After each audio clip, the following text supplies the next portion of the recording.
Hello and good day to everyone. I'm CENLYSIUS and today my team and I will present about the Malaysian Tourism Transformation Plan 2020 to 2030. Let me start by asking you a quick question.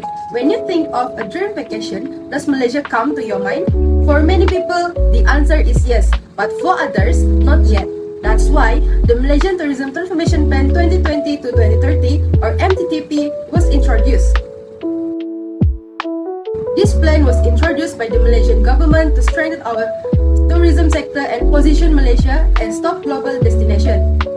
Tourism plays a huge role in our economy. It creates jobs, support local business, and promote our rich culture and nature to the world.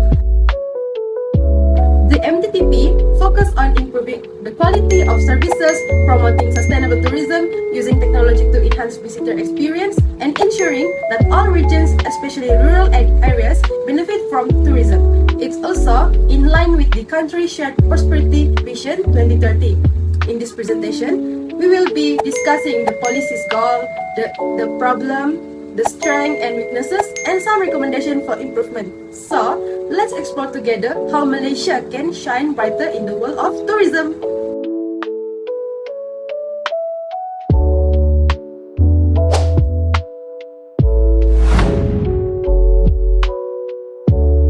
So now let's talk about the main problem that the MTTP is facing right now.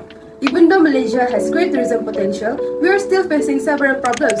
First, we are not meeting our tourist arrival target. For example, in 2024, we expected 27.3 million international visitors, but only around 25 million came. This shows that we are still behind our goal, and other countries like Thailand and Indonesia are doing better in terms of attracting tourists. Second, infrastructure in rural tourism areas like Sabah and Sarawak is still poor. Road, public transport, and internet access need a lot of improvement. These areas have beautiful destinations, but it's hard for the tourists to fully enjoy them without proper facilities. Third, the tourism workforce is still lack proper training. Many workers don't receive the support or skill they need to give the tourists the best experience. Lastly, the tourism sector lacks enough funding and strong promotional effort. While other countries invest heavily in tourism marketing, Malaysia is not doing enough to stand out internationally. So, in summary, the ideas in the MTTP are good, but the main issue is poor implementation, not poor planning.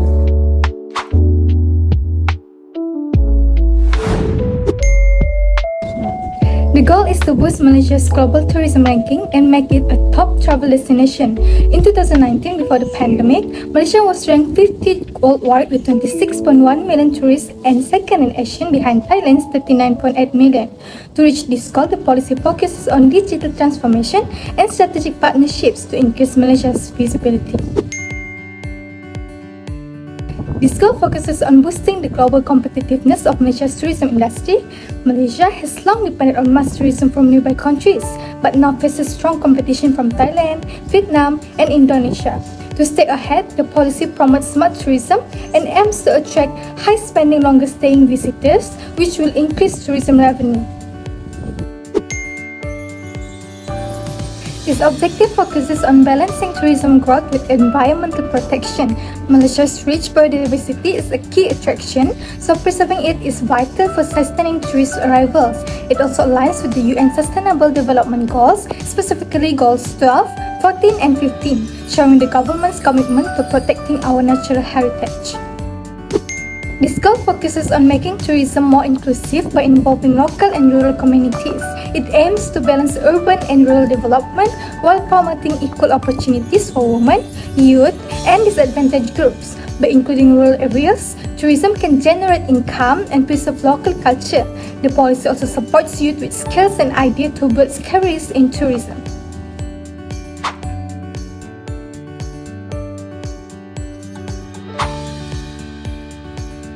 The strategies of Malaysia's National Tourism Policy 2020 until 2030 aims to strengthen the nation's tourism sector, create jobs, and promote economic growth while improving infrastructure and enhancing the quality of services. The first strategy is developing special tourism investment zone. This zone will offer incentives to attract investment, especially in high-value tourism areas. By focusing on regions like Langkawi and other parts of Malaysia, the government is targeting areas with unique tourism potential. It is also to create job opportunities in undeveloped areas, boost local tourism, and make Malaysia more attractive to investors. Next is build the brand strategy and market development. The famous Malaysia Truly Asia campaign remains central to promoting the country's cultural diversity and natural beauty. Efforts are also made to engage with other big markets like China through digital promotions, collaboration with travel influencers, and targeting the marketing campaign. Promote sustainable and responsible tourism is also one of the strategies. Sustainability is the key. The government encourages responsible tourism, which help preserve the cultural heritage and the environment. A great example of this is the CSR initiative on Redang Island, where eco-friendly tourism is being used to protect the island's natural beauty, while at the same time benefiting the local communities. The fourth is to enhance demand sophistication. This focuses on attracting high-value tourists by offering customized and luxury travel experiences. Through the Visit Malaysia 2026 campaign, the country is targeting well-off tourists who are looking for unique experiences, such as luxury travel, ecotourism, and cultural activities. For example, Malaysia's beauty spots like Kinabalu Park are promoted for luxury outdoor experiences that combine natural beauty with high-quality services. Next is to enhance infrastructure and connectivity. The government is upgrading transportation infrastructure, including highways, trains, and airports, to better connect key tourist destinations. For example, like the Pan Borneo Highway in East Malaysia has improved access to the remote areas, while Kuala Lumpur International Airport is set for expansion to accommodate more international flights.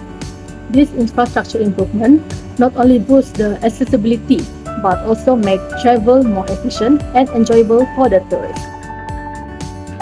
Last but not least is to implement digital tools for effective marketing and management. The Ministry of Tourism has partnered with companies like MasterCard to improve marketing efforts and customer service.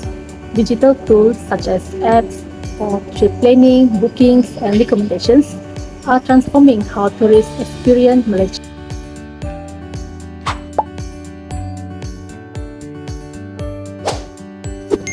The National Tourism Policy 2020-2030 highlights digital transformation and smart tourism to boost competitiveness, resilience, and sustainability in tourism.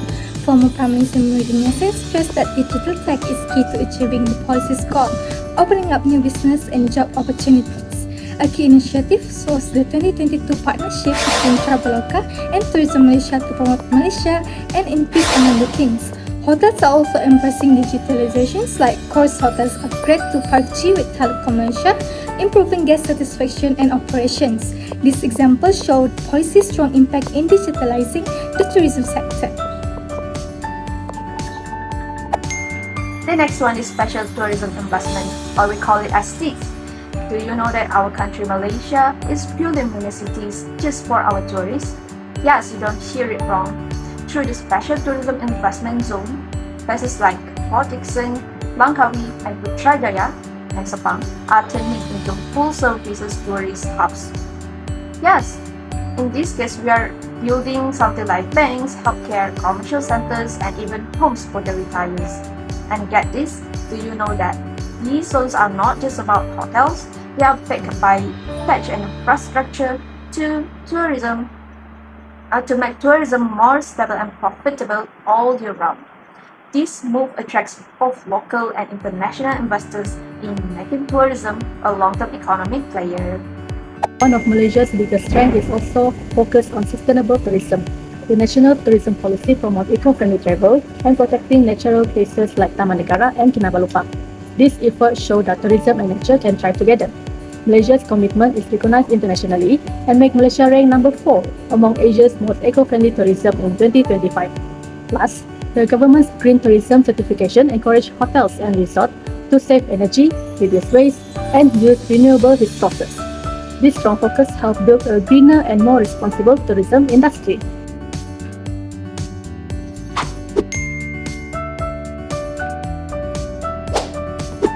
One major weakness of the National Tourism Policy 2020-2030 is its lack of crisis preparedness. Despite being launched during the COVID-19 pandemic, it failed to include detailed risk management or emergency response plans. As a result, many SMEs struggle, like the Float Health Wellness Center in Penang, which shut down in 2021 due to border closures. In contrast, Thailand had strong recovery plans and welcomed 10 million tourists just a year after reopening their borders. Experts like Delisi from Notice Asia Tourist says Malaysia's tourism's potential is held back by inconsistent policies and weak promotion. This shows the need for strong crisis management in tourism planning in our policy.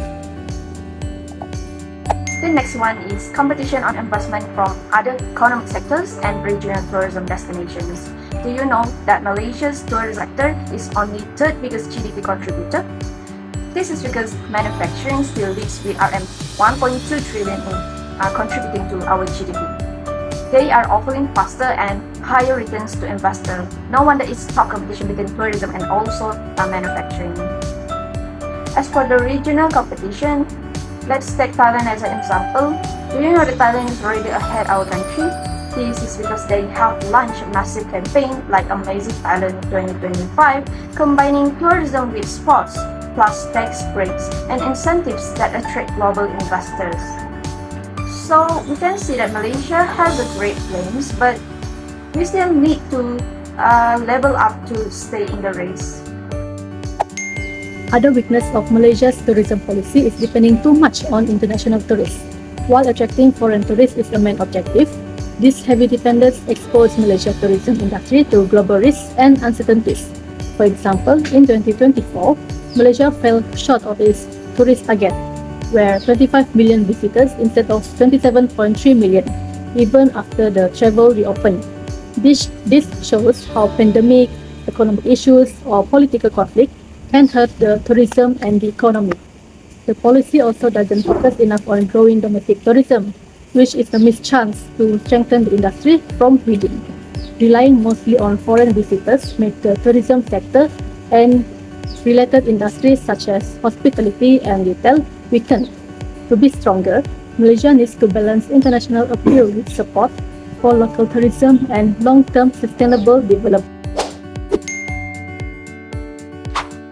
As for the recommendation, the first one is crisis preparedness in tourism.